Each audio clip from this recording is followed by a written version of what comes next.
జనం మధ్య నివాసం, జనంతోనే సహవాసం. జనం కష్టాలు తెలుసుకోవటమే లక్ష్యం. ఒక్క రోజు కాదు, 2 రోజులు కాదు, ఏడాదికి పైగా ప్రజలతో మమైకమైన చారిత్రక ఘట్టమిది. మండు టెండైనా, జోరు వానైనా, ఎముకలు కొరికే చలైనా లెక్క చెయ్యలేదు.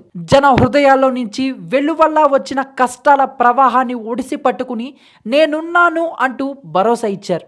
మరికొద్ది రోజుల్లో మంచి జరుగుతుందనే నమ్మకాన్ని కలిగించారు. అన్ని సమస్యలకు పరిష్కార మార్గాన్ని అన్వేషించడమే ఆయన ఆశయం, అభిమతం, మహాసంకల్పం.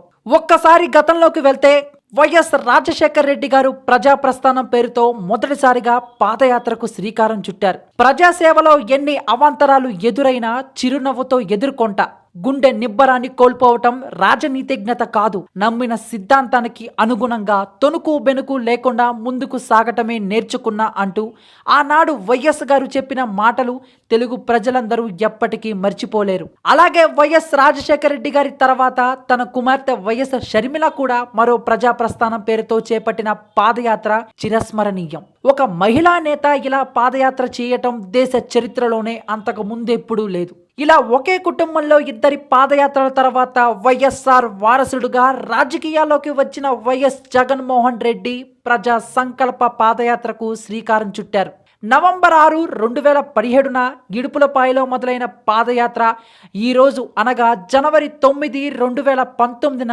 ఇచ్చాపురంలో ముగిసింది. 341 రోజుల ఈ పాదయాత్రలో జగన్ ఏకంగా 3648 కిలోమీటర్లు నడిచారు. ఇక ఈ సుదీర్ఘ పాదయాత్రలో జగన్మోహన్ రెడ్డి 134 నియోజకవర్గాలలో పర్యటించారు. అందులో 124 భారీ బహిరంగ సభల్లో ప్రసంగించారు.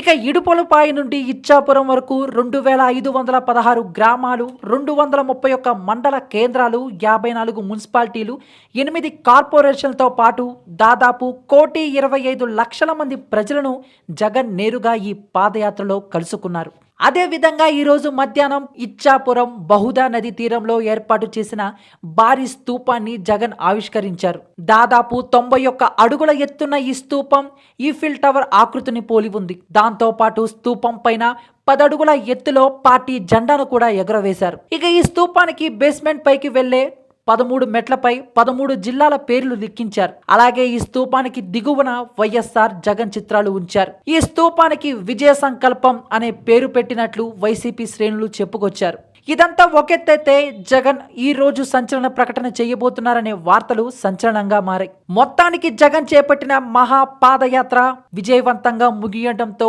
వైసీపీ శ్రేణులు సంతోషాన్ని వ్యక్తం చేస్తున్నారు. మరి దీనిపై మీ యొక్క అభిప్రాయాన్ని కామెంట్ రూపంలో మాకు తెలియజేసి, ఈ వీడియో మీకు నచ్చితే లైక్ చేసి అందరికీ రీచేలా షేర్ చేయండి.